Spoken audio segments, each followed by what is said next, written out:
Hello friends, இப்போ நம்ம இந்த ரிலேட்டிவ் ப்ரோனவுனை யூஸ் பண்ணி எப்படி ஒரு தமிழ் சென்டென்ஸை கொடுத்துட்டாங்கன்னா அதை இங்கிலீஷில் எழுதுறது, அல்லது ஒரு 2 சிம்பிள் சென்டென்ஸை கொடுத்து அதை ரெண்டையும் சேர்த்து காம்ப்ளெக்ஸ் சென்டென்ஸாக எப்படி எழுதுறதுன்னு பார்த்துட்டு வரோம் friends.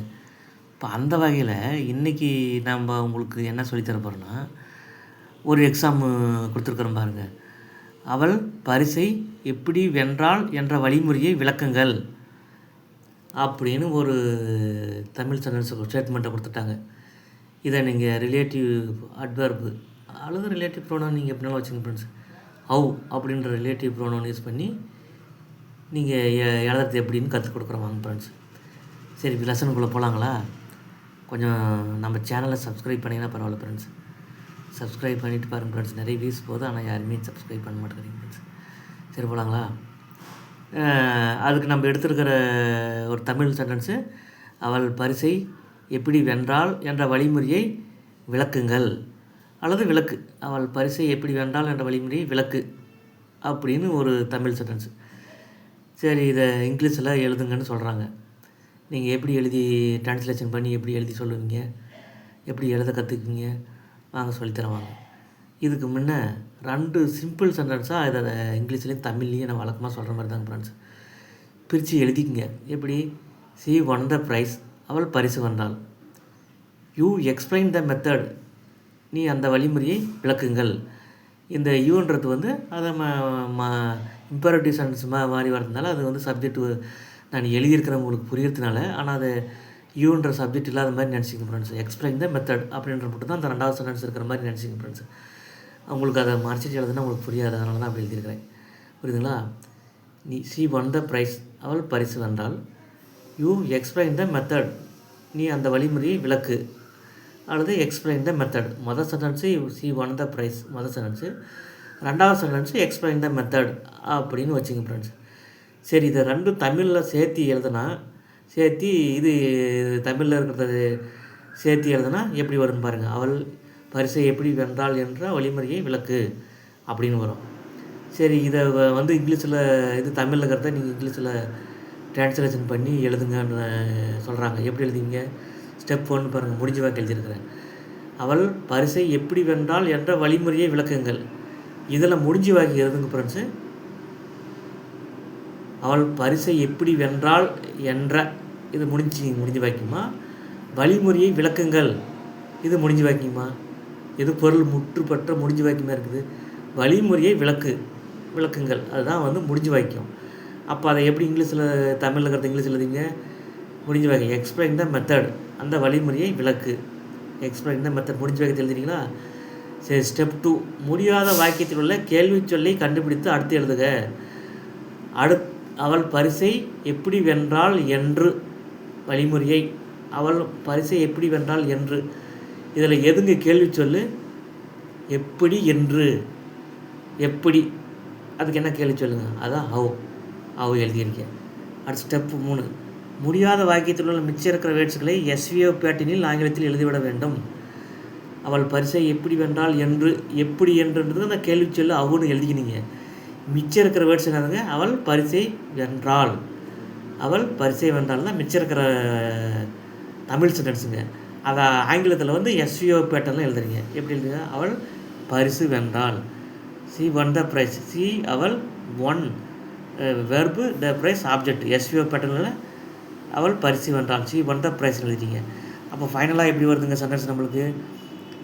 Explain the method how she won the prize. இதுக்கு என்ன தமிழ் அர்த்தங்க? அவள் பரிசை எப்படி வென்றாள் என்ற வழிமுறையை விளக்குங்கள்.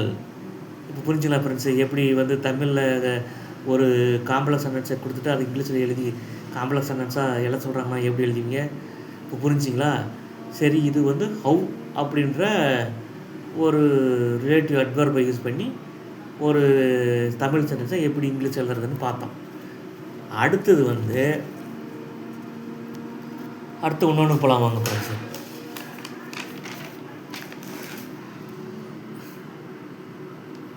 இதில் வந்து தட்டு, விச்சு, வாட்டு இந்த 3 ரிலேட்டிவ் ப்ரோனை யூஸ் பண்ணியும் ஒரே தமிழ் சென்டென்ஸுக்கு இந்த 3 யூஸ் பண்ணலாம் ஃப்ரெண்ட்ஸ். அதுதான் வந்து இப்போ அடுத்ததாக சொல்ல வரேன். இந்த மெத்தடு இந்த இதில் கொடுத்துருக்கிறது வேறு மாடல் ஃப்ரெண்ட்ஸு. இதை கவனமாக பாருங்கள். இதுக்கு என்ன எடுத்துருக்குன்னா, ஹி ஷோட் ஏ பிக்சர் ஒரு sentence, simple sentence. I could not see it clearly, இது ஒரு simple sentence.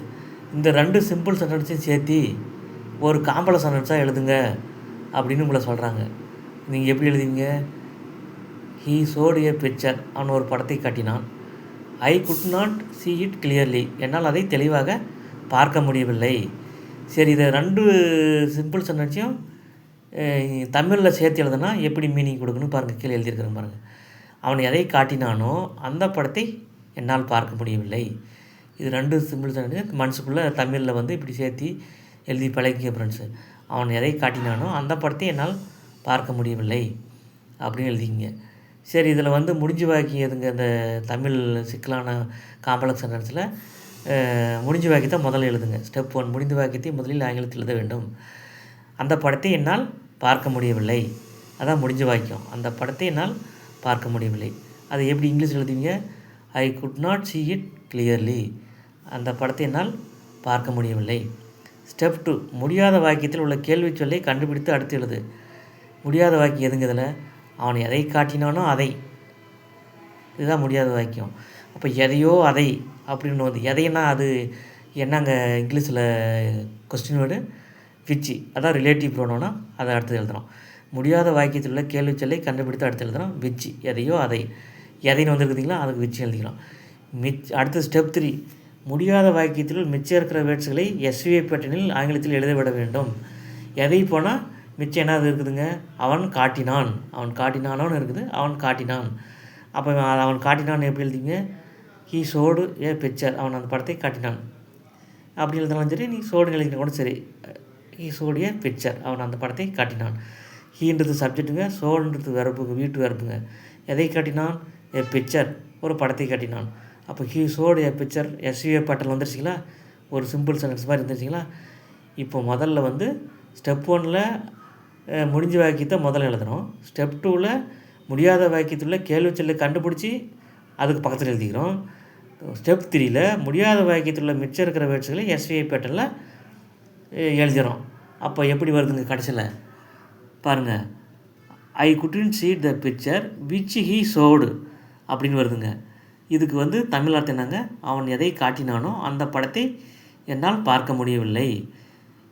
I couldn't see the picture which he showed, அதுக்கு இதே அர்த்தம் தான். அந்த விச்சை எடுத்துகிட்டு அதுக்கு பதில் ஐ குட்ன்ட் see த பிக்சர் விச்சுக்கு பதில் தட்டு ஹீ ஷோடுன்னு போட்டாலும் மேலே இருக்கிற அர்த்தம் தான் வரும் ஃப்ரெண்ட்ஸ். அவன் எதை காட்டினானோ அந்த படத்தை என்னால் பார்க்க முடியவில்லை. சரி, அந்த தட்டையும் எடுத்துகிட்டு தட்டு இடத்துல வாட்டுன்ற ஒரு ரிலேட்டிவ் ப்ரோனோன்னு போடுங்க. அப்போது என்ன அர்த்தம் வருங்க? அதே அர்த்தம் தான் வரும். அவன் என்ன காட்டினானோ அந்த படத்தை என்னால் பார்க்க முடியவில்லை. ஐ couldn't see the picture what he showed, அவன் என்ன காட்டினானோ அந்த படத்தை என்னால் தெளிவாக பார்க்க முடியவில்லை அப்படின்ற மீன் தான் வரும் ஃப்ரெண்ட்ஸு. அதுக்கு தான் பாருங்கள், அவன் எதை காட்டினானோ அந்த படத்தை என்னால் பார்க்க முடியலன்றதுக்கு I couldn't see the picture which he showed, which போட்டும் ரிலேட்டிவ் ப்ரோனவுன் யூஸ் பண்ணியும் நீங்கள் எழுதலாம் ஆங்கிலத்தில். அடுத்தது I couldn't see the picture that he showed, that என்ற ரிலேட்டிவ் ப்ரோனவுன் யூஸ் பண்ணியும் அந்த அதே தமிழ் சென்டென்ஸை எழுதலாம். I couldn't see the picture what he showed, வாட்ன்ற ரிலேட்டிவ் ப்ரோனவுன் யூஸ் பண்ணியும் இந்த தமிழ் சென்டென்ஸை எழுதலான்னு தெரிஞ்சுக்கிங்க. இந்த மாடலில் வந்து ஒரே தமிழ் சென்டென்ஸ் தான், ஆனால் 3 ரிலேட்டிவ் ப்ரோனவுன் யூஸ் பண்ணி அதுக்கு ஆங்கிலத்தில் எழுதலாம் அப்படின்னு சொல்ல வரேன்னு தெரிஞ்சுங்க ஃப்ரெண்ட்ஸு. இப்போ புரிஞ்சுங்களா ஃப்ரெண்ட்ஸு எப்படி எழுதுறதுன்ட்டு? நன்றி.